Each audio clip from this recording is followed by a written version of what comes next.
Coba deh bayangin sebuah dunia di mana benda-benda di sekitar kita itu nggak cuma nyambung ke internet tapi juga punya mata. Nah, hari ini kita bakal ngobrolin soal gabungan dua teknologi yang revolusioner banget. Computer vision dan Internet of Things. Kombinasi yang bisa dibilang ngasih kemampuan melihat dan berpikir ke benda-benda mati. Yuk kita mulai.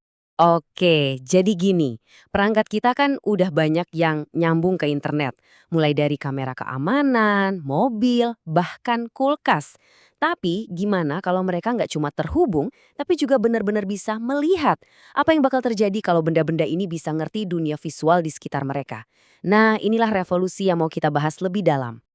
Biar gampang, kita bedah dulu fondasinya. Pertama, ada computer vision atau CV.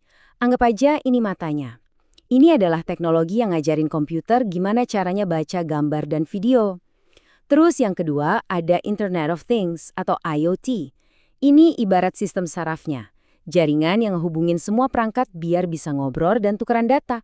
Nah, disinilah keajaibannya terjadi.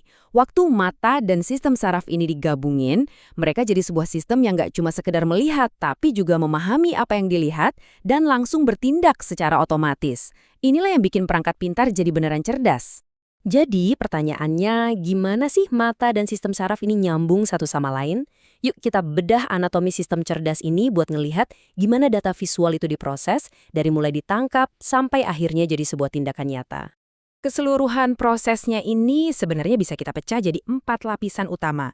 Ini tuh semacam perjalanan data visual. Mulai dari momen gambarnya diambil, terus diproses, informasinya dikirim, sampai akhirnya memicu sebuah aksi atau keputusan. Mari kita ikutin perjalanannya ya. Pertama, di lapisan sensor ada si mata, contohnya kamera ESP32 CAM yang tugasnya nangkap gambar. Kedua, di lapisan pemrosesan ada otak dari sistem ini, yaitu AI yang menganalisis gambar tadi. Ketiga, lapisan jaringan jadi sistem sarafnya yang ngirim hasil analisis pakai protokol kayak MQTT. Nah, terakhir di lapisan aplikasi, hasilnya ditampilin di dashboard, bisa jadi notifikasi dan jadi dasar buat tindakan selanjutnya.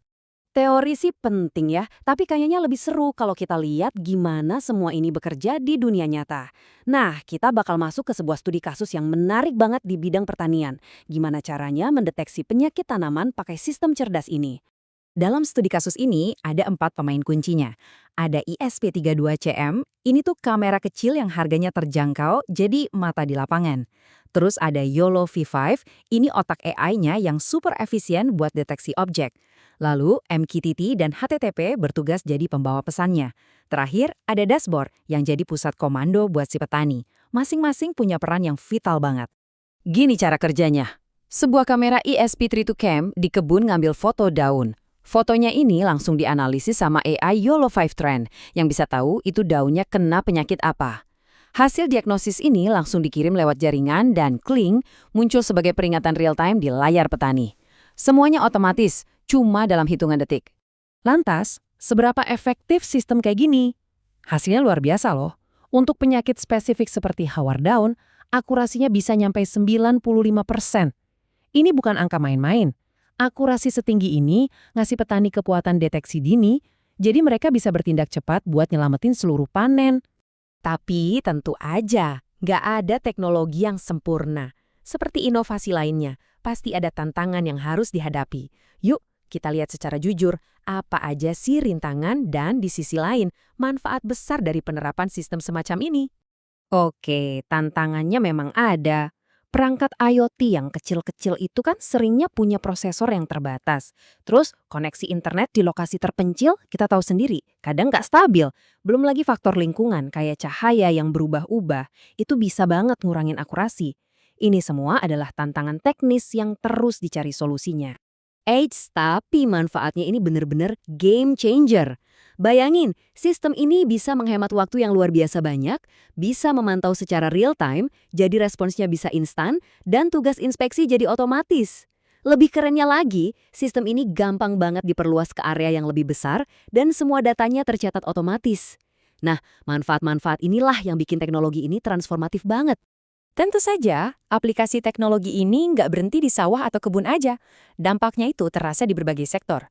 Yuk, sekarang kita lihat gimana revolusi FIS yang terhubung ini juga mengubah industri-industri lain. Teknologi dasarnya sama, tapi aplikasinya bisa kemana-mana. Di industri, dipakai buat kontrol kualitas otomatis.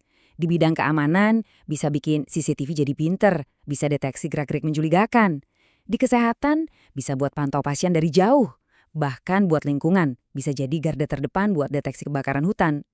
Fleksibilitasnya ini yang gila sih. Ada satu kutipan bagus dari sumber materi kita yang ngerangkum semuanya dengan pas banget. Integrasi ini memungkinkan sebuah sistem untuk melihat dan berpikir sebelum bertindak. Nah, kemampuan untuk melihat dan berpikir inilah yang jadi inti dari revolusi teknologi ini, mengubah data mentah jadi wawasan cerdas. Jadi, sebagai penutup, kita bisa sadar kalau dunia di sekitar kita ini, lewat jutaan perangkat yang terhubung, sebenarnya lagi belajar untuk melihat. Ini membuka kemungkinan yang tak terbatas.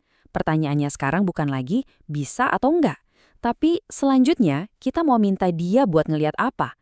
Sebuah pemikiran yang menarik untuk kita bawa pulang hari ini.